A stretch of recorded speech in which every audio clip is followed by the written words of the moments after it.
एक दिन पीपा जी और सीता सहचरी जी चीदर चिदरानी जी के दर्शन करने के लिए गए। गृहस्थ भक्त थे। चीदर चिदरानी जी तो द्वारिका में भगवत साक्षात्कार के बाद वहां द्वारिका में महिमा सुनी। कुछ चीदर चिदरानी जी नाम के एक भक्त हैं, तो वहां गए।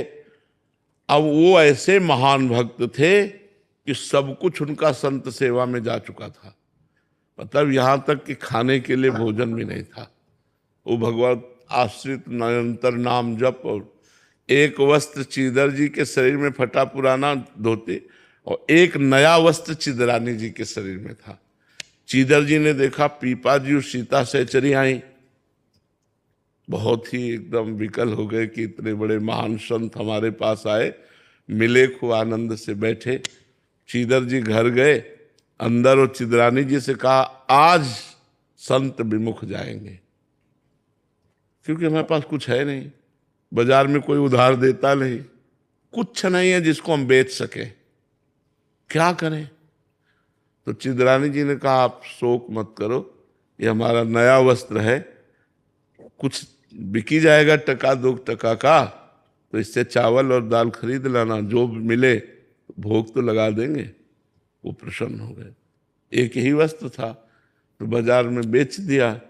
जो भी उससे दाल चावल जो भी मिला उन्होंने बनाया, और बना के कोई सेर 2 सेर 2.5 सेर थोड़ी मिलेगा उस कपड़े, एक कपड़े का। तो वो लेकर के पीपा जी सीता सहचरी को बाहर चीदर चिदरानी जी ने कि आप पाओ, तो उनका भक्तानी को भी बुलाओ, सीता सहचरी जी ने कहा।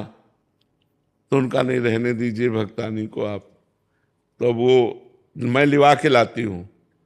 अंदर गई तो आंखों में आंसू और मुख में भगवान नाम, और रसोई में बैठे हो भगवान का चिंतन करें कि भगवान आप बड़े कृपालु हो।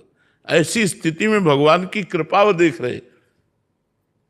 सीता सहचरी जी गई और उनका भक्त रानी, तो आप तो निर्वस्त्र हैं। तो उन्होंने आंख उठाई और कहा हमने सुना था कि आपने द्वारिकाधीश का दर्शन किया है, तो हमारी आकांक्षा थी कि जब आप मिलोगी तो भगवान की रूप माधुरी का वर्णन करोगी। क्या इस नाशवान शरीर के विषय में प्रश्न किया, नंगा ही पैदा होगा, अगर नंगा ही मर जाए तो क्या फर्क पड़ता है। समझ गई घर की स्थिति देख करके कि ये वस्त्र बेच करके पीपा जी के पास गए और बोले कि हमें लग रहा था कि हम महान भक्त हैं, राजपाट छोड़ करके टाट पट्टी लगाकर भगवान का भजन करते हैं, लेकिन आज हमारा वो भी अभिमान दूर हो गया, क्योंकि हमसे महान भक्त निकले जिन्होंने हमारे स्वागत के लिए अपने तन का वस्त्र बेच दिया। ऐसे भक्तों के जो उदाहरण आते हैं, अब मतलब ऐसे ऐसे उदाहरण आते हैं जो दिमाग में काम ही नहीं करेंगे, दिमाग में ही काम नहीं करेंगे कि ऐसा कैसे हो सकता है, ऐसा कैसे हो सकता है।